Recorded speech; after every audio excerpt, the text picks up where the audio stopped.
नमस्कार, मैं हूं सुभाष। आज हमारे साथ जुड़े हैं आम आदमी पार्टी सीधी के प्रत्याशी आनंद मंगल जी।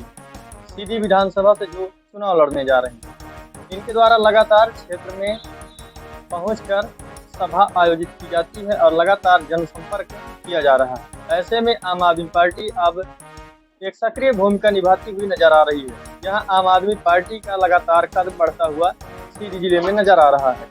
ऐसे में आइए आज हम बात करेंगे सीधी विधानसभा के प्रत्याशी आम आदमी पार्टी के सदस्य आनंद मंगल सिंह जी से कि क्या कुछ है रहा उनका जीवन और राजनीति की शुरुआत कैसे की, साथ ही उनका भाजपा, कांग्रेस या अन्य दलों के विषय में क्या राय है, और इसी के साथ जानेंगे उनसे जुड़ी और भी रोचक बातें।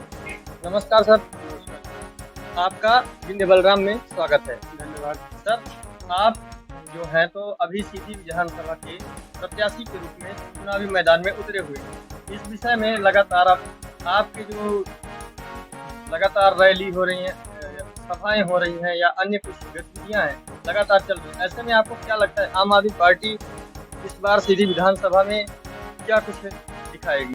विधानसभा सीट जीतेगी या नहीं? आम आदमी पार्टी की विचारधारा, आम आदमी पार्टी की सोच, आम आदमी पार्टी के राष्ट्रीय नेता अरविंद केजरीवाल जी की सोच और अपने जिले के पदाधिकारियों के साथ हम लोग अपने नेता की विचारधारा, अपने नेता की दी हुई गारंटी को लेके जन जन तक जा रहे हैं और जो जनमानस का स्नेह और विश्वास दिख रहा है वो आम आदमी पार्टी के साथ है, क्योंकि आम आदमी पार्टी कट्टर ईमानदार पार्टी है और लोगों का पूरा विश्वास हमारे नेता अरविंद केजरीवाल जी पर है कि इन्होंने जो कहा है, जो गारंटी दी है, उसको पूरा करें। जो हमारी जीत का प्रमुख आधार है, आम आदमी पार्टी की जीत का प्रमुख। सर, जैसा कि आपने बताया कि आम आदमी पार्टी लगातार अब कट्टर ईमानदार है और ईमानदारी के लिए लगातार भ्रष्टाचार की लड़ाई लड़ रही है, तो आपके जीवन की राजनीतिक सफर की शुरुआत कब से हुई और कैसे हुई? देखिए, 2008 में मैं गोंडवाना गणतंत्र पार्टी से सीधी विधानसभा से चुनाव लड़ा और मुझे 10-12 हजार के समथिंग वोट भी मिले। इसके बाद गोंडवाना गणतंत्र पार्टी की उसके नेता थे दादा हीरा सिंह मरकाम, और हीरा सिंह मरकाम अचानक खत्म हो गए। और जब हीरा सिंह मरकाम जी खत्म हो गए तो गोंडवाना बिखर गया, गोंडवाना गणतंत्र पार्टी बिखर गई और जिसमें रह के अब किसी भी गरीब की लड़ाई लड़ा जाना संभव नहीं दिखा। हमारी विचारधारा थोड़ा सा कांग्रेस से मैच खाती थी, जबकि मुझे भारतीय जनता पार्टी में भी ऑफर आया कि आप आ जाइए, पर हमने कहा कि हम भारतीय जनता पार्टी इतनी झूठ बोलने वाली पार्टी है कि अगर मुझे भारतीय जनता पार्टी ज्वाइन करना है तो मुझे कई महीनों तक झूठ बोलने की ट्रेनिंग लेना पड़ेगा, तब तो हम उसमें ज्वाइन कर पाएंगे। और मैंने भारतीय जनता पार्टी जाना उचित नहीं समझा, मैं कांग्रेस पार्टी को ज्वाइन किया। कांग्रेस पार्टी विपक्ष में थी। ये हमारी घटना है 2009 में हमने कांग्रेस पार्टी ज्वाइन किया। संघर्ष करते करते करते करते 2018 में कांग्रेस पार्टी की सरकार आई, और जब सरकार आई तो कांग्रेस के लोगों में, कांग्रेस पार्टी की विचारधारा में हमने एक बड़ा परिवर्तन देखा कि जब ये विपक्ष में थे, सड़क पे लड़ाई लड़ रहे थे, तब इनकी सोच कुछ और थी, और जब ये सत्ता में आ गए तो इनकी जो सोच है वो मनी माइंड हो गई, व्यवसायी हो गई, दारू बारू हो गई। अब मेरे मन में ग्लानि पैदा और मैं उसी समय ये निर्णय कर लिया कि मैं कांग्रेस पार्टी में नहीं था। अगर कांग्रेस पार्टी सत्ता में ना आती और मैं उसके चाल चरित्र को नजदीक से ना देख पाता तो शायद मैं कांग्रेस पार्टी न छोड़ पाता, लेकिन सत्ता में आने के बाद मैंने कांग्रेस के चाल चरित्र को बड़ी गहराई से देखा और फिर मैंने ये निर्णय लिया कि मुझे छोड़ दो। मैंने पार्टी छोड़ दी। पार्टी छोड़ने के 1 महीने तक, 15-20 दिन तक मैं स्वतंत्र रहा, किसी दल को ज्वाइन नहीं किया। सभी दल के विचारों को, सिद्धांतों को बड़ी नजदीकी से परखा और परखने के बाद मैं इस निर्णय में पहुंचा, आम आदमी पार्टी वर्तमान में उसकी सोच आमजन के लिए है। शिक्षा, स्वास्थ्य, बिजली, पानी, हमारे शहीदों के लिए, जो हमारे सैनिक शहीद हो जाते हैं उनकी सम्मान राशि के लिए, तीर्थ यात्रा के लिए, इस तरह से महिलाओं के लिए फ्री बस यात्रा। तो मुझे लगा कि ये पार्टी ईमानदार है भी, लगा नहीं, मैंने उसका स्टडी जब किया, अध्ययन जब किया, तो मुझे पूर्णतः ये मिला कि आम आदमी पार्टी ईमानदार पार्टी है, लोगों के लिए काम करती है, लोगों के शिक्षा के लिए काम करती है, स्वास्थ्य के लिए काम करती है, बिजली पानी सड़क के लिए काम करती है, आम जन के लिए काम करती है। तो मैंने आम आदमी पार्टी का और आम आदमी पार्टी का दामन थामने के बाद एक कार्यकर्ता की हैसियत से मैं बराबर क्षेत्र में पार्टी की विचारधारा को लेकर जन जन तक जाता है। अभी आम आदमी पार्टी ने मुझे जो टिकट के रूप में जिम्मेदारी सौंपी है, एक विश्वास जताया है, तो मैं अपने साथियों के दम पे, आम आदमी पार्टी के जो पदाधिकारी है, कार्यकर्ता है, उनके दम पे आपको ये आश्वस्त करना चाहूंगा कि जिस तरह की लगन और जिस तरह की मेहनत मेरे आम आदमी पार्टी के साथी और कार्यकर्ता कर रहे हैं, आम आदमी पार्टी की जीत सुनिश्चित होगी। सर, जैसे आम आदमी पार्टी में अभी आपने यहाँ आकर सदस्यता ली और साथ में आम आदमी पार्टी से विधानसभा सीधी का चुनाव लड़ने जा रहे हैं प्रत्याशी के रूप में, तो इस बार आपके किन किन मुद्दों को लेकर आप चुनाव लड़ रहे हैं? अभी तो कांग्रेस पार्टी अंतरकला से जूझ रही है। अगर अंतरकला से ना जूझ रही होती तो अब तक अगर हर दल के कुछ न कुछ टिकट फाइनल हो गए तो कांग्रेस की भी फाइनल हो जाती।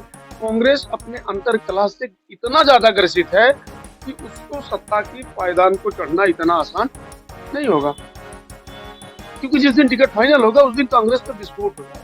हर सीटों पे, अधिकांशतः सीटों पे, कुछ चुनिंदा सीटों को आप छोड़ दे तो अधिकांशतः सीटों में कांग्रेस में विस्फोट होगा, जो कांग्रेस के लिए सबसे बड़ा घातक होगा। दूसरी चीज, भारतीय जनता पार्टी ने माननीय केदारनाथ को अधिकांशतः पार्टी, मैं भी ये कहता हूँ कि उनके साथ पार्टी ने गलत किया। उन्होंने पार्टी के लिए उस समय दामन थामा जब कोई झंडा उठाने वाला नहीं था। उन्होंने पार्टी के लिए संघर्ष किया और फिर उनका टिकट कटने का बेस क्या बना, जो 22,000 से व्यक्ति चुनाव जीत रहा, जो 3-3, 4-4 बार से जिला मतलब विधायक रहा हो। हर जनपद में भारतीय जनता पार्टी अपना जनपद को जीती, लेकिन सीधी जनपद में उन्होंने अपना जनपद अध्यक्ष बना दिया। हर तरह से वो सक्षम थे, मजबूत थे। और शायद मेरा मानना है कि 3 पंचवर्षीय के कार्यकाल में जितना क्षेत्र में इस बार उन्होंने दौड़ा किया, लोगों से संपर्क किया, इसके पहले उन्होंने कर लिया। इसके पहले उन्होंने फिर भी भारतीय जनता पार्टी ने टिकट उनका काट दिया। ये बड़ा सोचनीय विषय है, बड़ा गंभीर विषय है। जहाँ तक मेरा आकलन है कि इस बार व्यक्ति के चरित्र को, व्यक्ति के कार्य को देखकर भारतीय जनता पार्टी ने टिकट नहीं दिया, सिर्फ चेहरे को देख के टिकट दिया, चेहरे को देख के टिकट दिया। जैसे सांसद महोदय जो हैं, अभी उनको सीधी विधानसभा का प्रत्याशी बनाया गया है भारतीय जनता पार्टी से, तो क्या आपकी राय उनके विषय में क्या है, क्योंकि वो सांसद भी 2 बार रह चुकी हैं? मीडिया जगत के लोग हैं, देश के चौथे स्तंभ हैं, आप स्वयं सर्वे कर लीजिए। उन्होंने सीधी विधानसभा के साथ सदैव सौतेला व्यवहार किया। वो सांसद थी 10 साल से, 2 पंचवर्षीय, और उनको यहाँ सीधी विधानसभा की जनता ने दोनों बार यहाँ से अच्छी खासी लीड दी है। लेकिन उपलब्धि बताएं, उपलब्धि तो बताएं। हमने ये किया सीधी जिले के लिए, सीधी विधानसभा के लिए।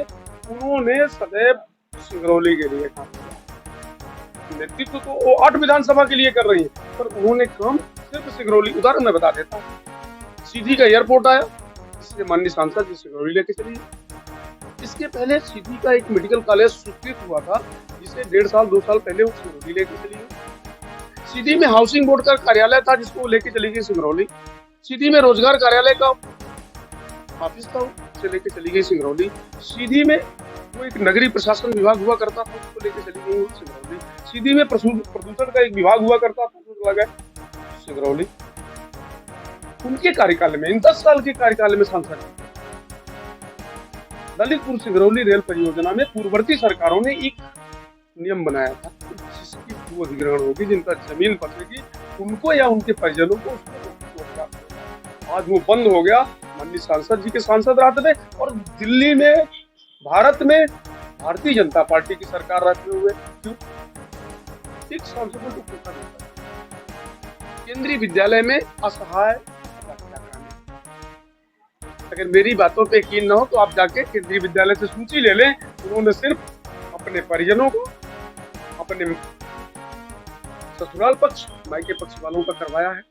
तो सूची सार्वजनिक करें ना, अगर दम है तो उसको सार्वजनिक करें और लिखें कि सीधी विधानसभा के इतने लोगों का मैंने दाखिला करवाया। हम कहते हैं 70 लोगों का हुआ, 8 विधानसभा में आप विभाजित करिए, तो सीधी का हक कितना बनता है? कम से कम 10 होना चाहिए। 10 तो होना चाहिए। अगर वो 10 दिखा दे तो मैं मानूंगा, नहीं दिखा सकते, नहीं है, उनको सार्वजनिक करना चाहिए उसे। फिर उनको पास सांसद निधि की राशि आती, एक सांसद निधि 5 करोड़ रुपए राशि आती थी, वो कहाँ गई? ठीक है, मैं मानता हूँ कोरोना काल से 2-3 साल से बंद है, पर इसके पहले तो आती थी, इसके पहले तो आती थी, वो राशि कहाँ गई? उनको सार्वजनिक करें, सार्वजनिक करें भाई।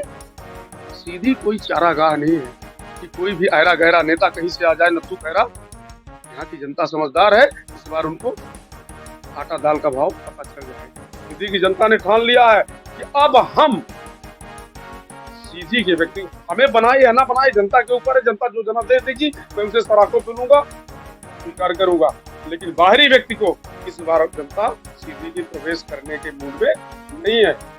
मेरे कई मित्रों ने सोशल मीडिया पे ये बात लिखी कि अगर सीधी का व्यक्ति सतना और भोजपुर जाके चुनाव लड़ सकता है तो वो तो सीधी जिले के हैं, सिंगरौली जिले के हैं।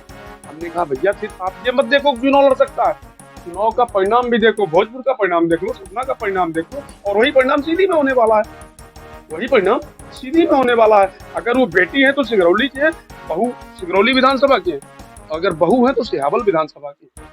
फिर सीधी में अनैतिक अतिक्रमण एक योग्य संघर्षवान व्यक्ति को बाहर करके अगर उन्होंने किया तो बहुत गलत किया है, मैं घोर निंदा करता हूँ। भारतीय जनता पार्टी ने यहाँ निर्णय करने में चूक की। जैसे कि अभी आपने देखा कि आनंद मंगल सिंह जी जो कि सीधी विधानसभा से प्रत्याशी हैं आम आदमी पार्टी के, उन्होंने सीधी सांसद रीति पाठक पर गंभीर आरोप लगाए हैं, और इस विषय में अब कितनी सच्चाई है ये जांच के विषय, और इसमें मैंने गंभीर आरोप नहीं, सत्य आरोप लगाया। अगर सांसद जी में दम है और सांसद जी ने न्यायोचित कार्य किया तो सार्वजनिक करें ना, क्यों सार्वजनिक करने से हिचक रही है? उसे तो पेपर में, मीडिया में, सोशल मीडिया में जारी कर देना चाहिए कि मैंने इतना ये काम किया है। मैंने गंभीर नहीं, सत्य आरोप लगाए। तो अभी जैसे एक खबर प्रकाशित हुई थी मई में, जो कि काफी पुरानी हो चुकी है, 3 मई 2023 को यह खबर प्रकाशित हुई नव प्रदेश नामक एक समाचार पत्र में, जिसमें जिला पंचायत के घोटाले का वर्णन किया गया है कि लगभग 23 करोड़ रुपए का घोटाला किया गया है, और भी सड़कों को लेकर। इस विषय में क्या कुछ कहेंगे? जिला पंचायत में घोटाला कोई नया नहीं, इसके पहले भी आपने देखा होगा कि जो जेडरोफा लगा था, आपको यकीन नहीं होगा, भारतीय जनता पार्टी की ही सरकार में जेडरोफा लगा था, और जेडरोफा में इंजेक्शन लगाने के नाम पे इंजेक्शन लगा था, जेडरोफा में कई करोड़ रुपए का गबन हुआ था। इन्होंने घोटाला जब हुआ, घोटाले में सबका हिस्सा है, सत्ता पक्ष के जनप्रतिनिधि से लेके और सभी अधिकारियों, पर उसमें बलि का बकरा आपने देखा होगा, छोटे से बाबू को बना दिया गया, उसको टर्मिनेट कर दिया गया और इतिश्री कर ली गई। जबकि आप इंतजार करिए, घोटालेबाज बचेंगे नहीं। अगर आम आदमी पार्टी की सरकार आई और सीधी से आम आदमी पार्टी का विधायक बना, बाल का खाल खींच कर रख दिया। एक व्यक्ति को बताना पड़ेगा इस घोटाले में किसका हिस्सा था, किसको किसको मिला, और जिनको मिला उनको सजा होगी। क्योंकि भारतीय जनता पार्टी से आप न्याय और जांच की उम्मीद मत करिए।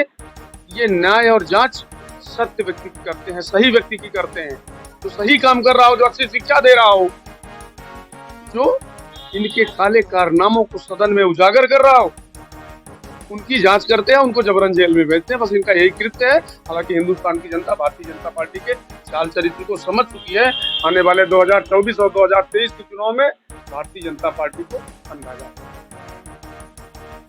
जैसे कि अभी आप देख रहे थे, हमारे साथ जुड़े थे सीधी विधानसभा क्षेत्र से आम आदमी पार्टी के प्रत्याशी आनंद मंगल सिंह जी, और इन्होंने लगातार भारतीय जनता पार्टी और कांग्रेस पर हमला बोला है, और साथ ही इन्होंने आरोप लगाए हैं जिनकी जांच हो यदि तो उसमें से भी अवश्य ही कुछ न कुछ निकल कर सामने आएगा। अब देखना यह है कि इस विषय में जो जिला पंचायत में मनरेगा अधिकारी के द्वारा घोटाला किया गया था, उस विषय की जांच होती है या नहीं, या फिर यह सिलसिला यूं ही चलता रहेगा।